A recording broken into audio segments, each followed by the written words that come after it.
the 4x4 podcast, and this is the trailer I built for driving up to Alaska. Right now we are in Alaska along the Chena River, and I'm going to do a little walk around video because that's something that we have not done, and just show some of the design points and some of the things that a lot of people have asked questions about and I have not yet put in a video. So follow along and we'll open it up and see the whole thing inside the trailer, and we'll deploy the Tipui Grand Sabana tent so you can see how long that takes from start to finish. And we've also got the CVT awning on the Jeep here.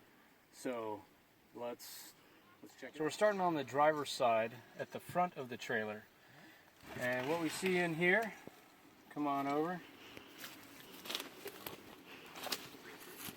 This is not the prettiest setup, but it is clean. Everything is shrink wrapped on the wiring. But I have the DieHard Platinum Deep Cycle AGM battery, which I've heard good things and I've also heard bad things about. So far it's been great. Haven't had any issues, but it does have a warranty on it, so if it should die, I've got a replacement. Also, here is the fridge freeze, and we'll show you a little bit more from the other side as well.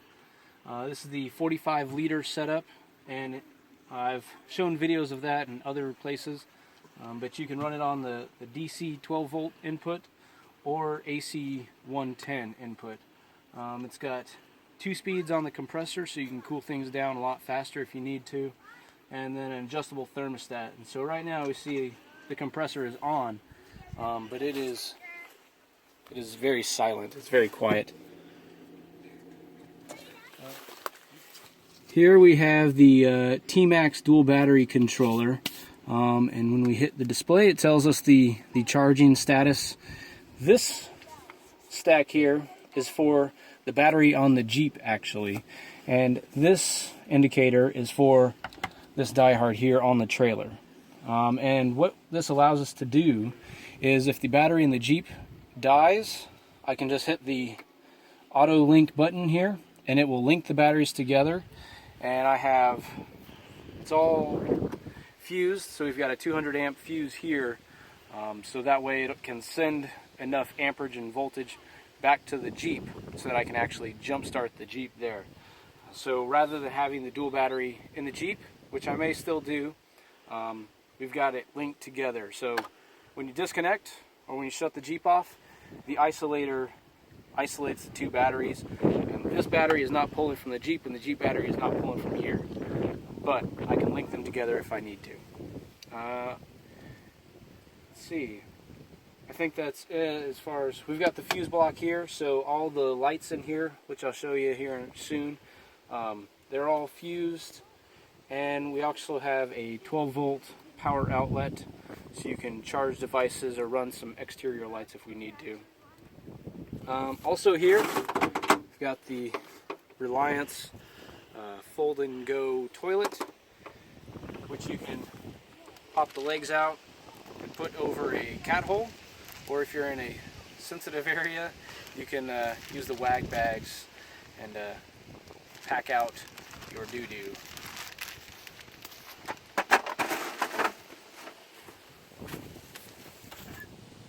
Okay, in the next compartment here, we have some options. Right now, we have, since we're just on a little day trip, we have the 7-gallon Reliance water cube, with this is from Living Overland from Bo Johnston, who's also at Toyota Christian Trucks.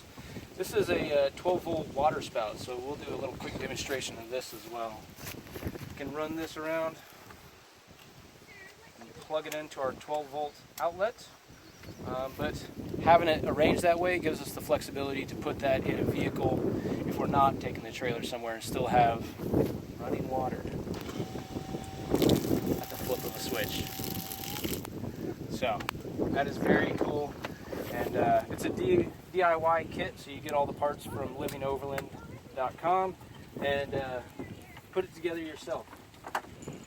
So also, if this is not here, we would have just a big propane tank like you would use for a regular at-home barbecue, like propane barbecue. And I chose to go with a big one because it's easy to swap out at those Blue Rhino or Blue Flame or whatever exchange stations, or you can get it refilled at a lot of the refilling stations.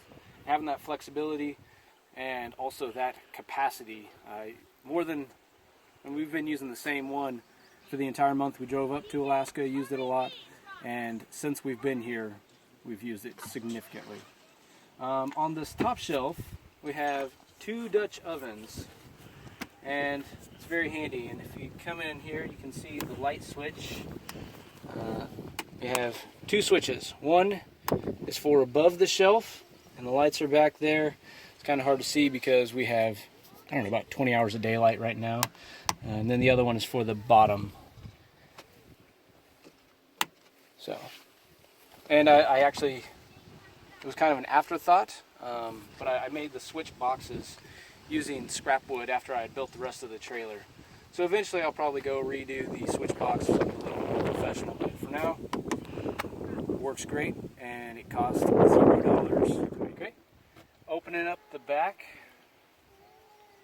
got the swinging barn door. I've contemplated putting a fold-down table or something that folds out of the door. I just didn't get around to it when I built the trailer, and I'm still playing with ideas, so I haven't finalized anything. What we have in here, everything is just thrown in right now. There's no organization, but usually what we'll do is we'll keep everything in plastic bins and we can slide it out. And this gave us plenty of room for clothes and all kinds of stuff. We've got the chairs in here. On the trip up, the chairs were on the outside. And up here, we've got some tables, and these just slide right out. And the table legs will screw into the bottom here. So when the inside is full of gear, you can still open up the door and slide the tables out and use them to prepare a meal or just sit around and relax if you want to. And right in here is the switch for the lights, and this makes a huge difference. And if you look through, you can see the inside of the big water tank. There's a hump back there. We'll come back and empty things out and revisit that. But the water tank is right there above the axle, and we've got the wiring to the switch for the electric pump. Okay, here we have the door. We have the filler for the water tank, and when you make a water tank, make sure you have a way for the air to come back out. I did not do that. I still have to fix that. So when you fill it up, you get some burping. The system will fill up with water, and the water will come right back out until it can suck the water in, and it's essentially burping the system. Kind of spews out like a geyser. Kids think it's hilarious, so haven't messed with it. This is the output. So you screw on just a regular garden hose. You probably should use a food grade hose of some kind, but I've survived this long drinking out of garden hose. I'm sure they'll be fine too. And we have the switch for the pump, and the pump is very quiet, so we'll close that up and move along. Alright, moving forward. Here is where the dry goods pantry would normally go. Since, again, it's a day trip, we didn't bring all that. Here's the chuck box. You'll have to go back to one of the other videos. So I'll show that off some other time in another video, I'm sure. I highly recommend having some sort of modular kitchen system.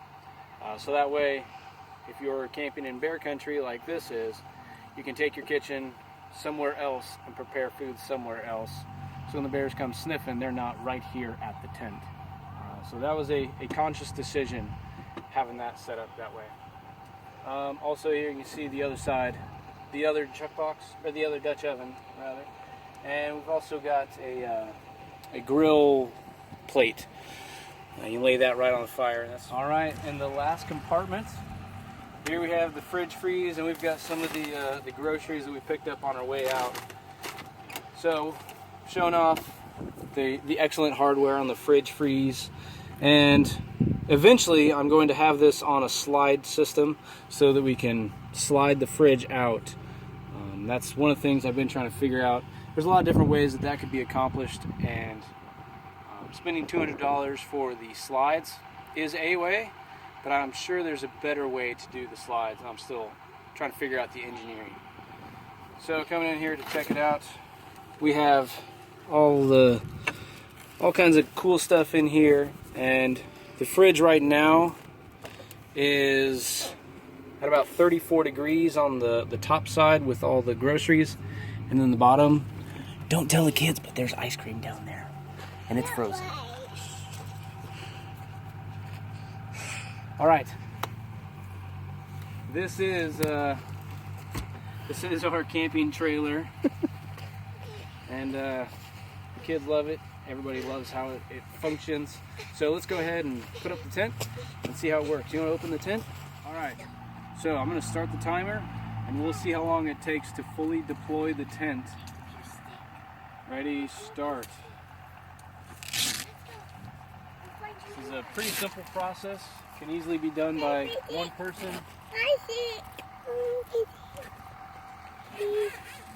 Come here, CJ.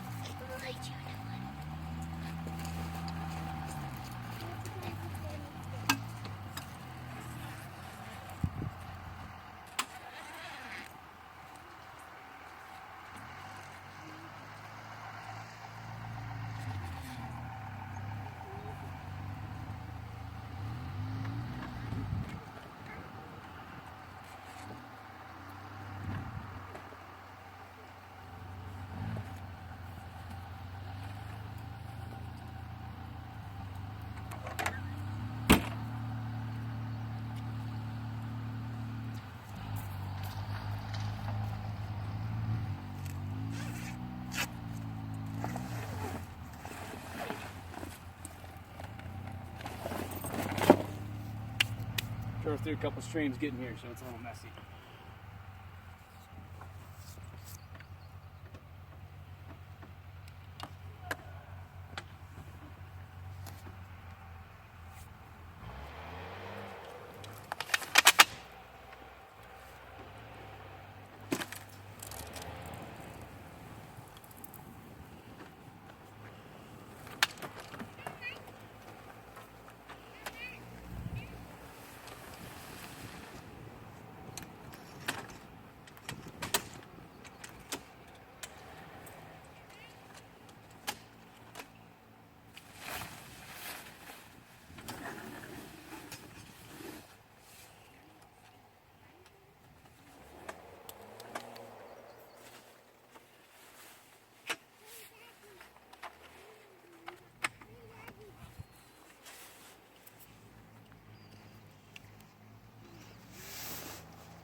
Well, that was it. I've got 2 minutes and 19 seconds, and we keep all the sleeping bags and the bedding in there, so this is it. You could crawl in there and sleep right now.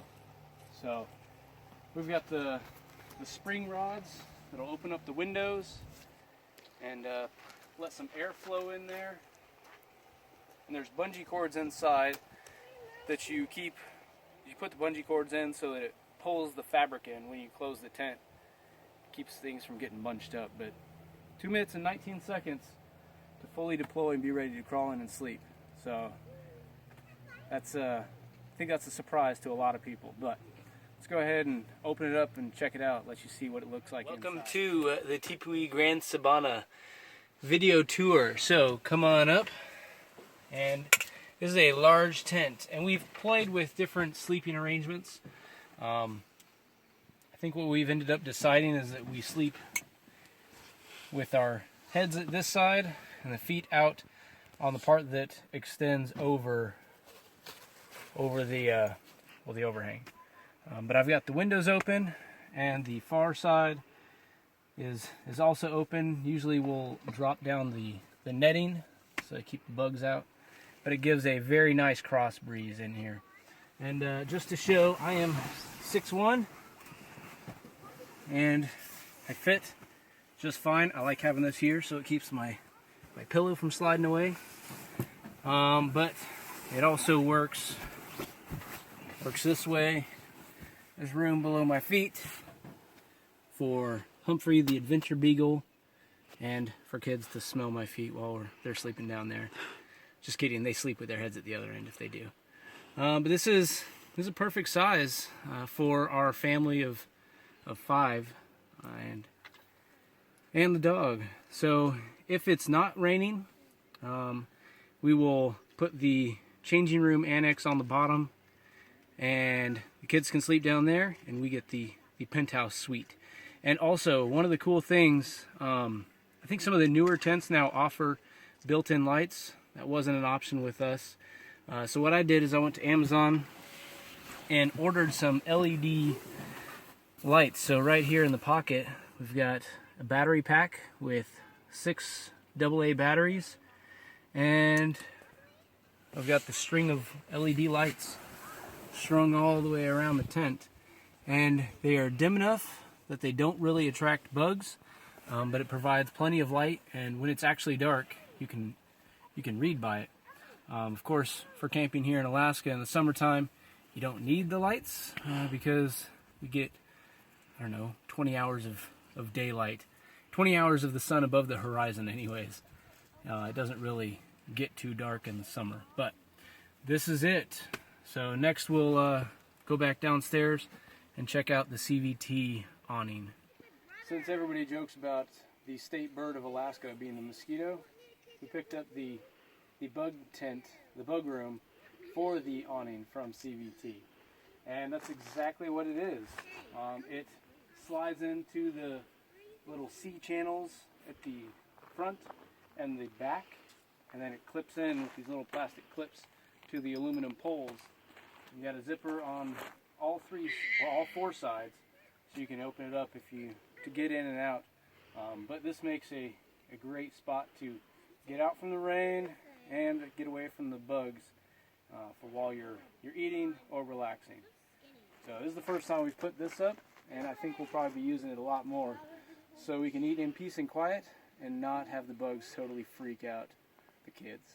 So this is it. This is a full setup.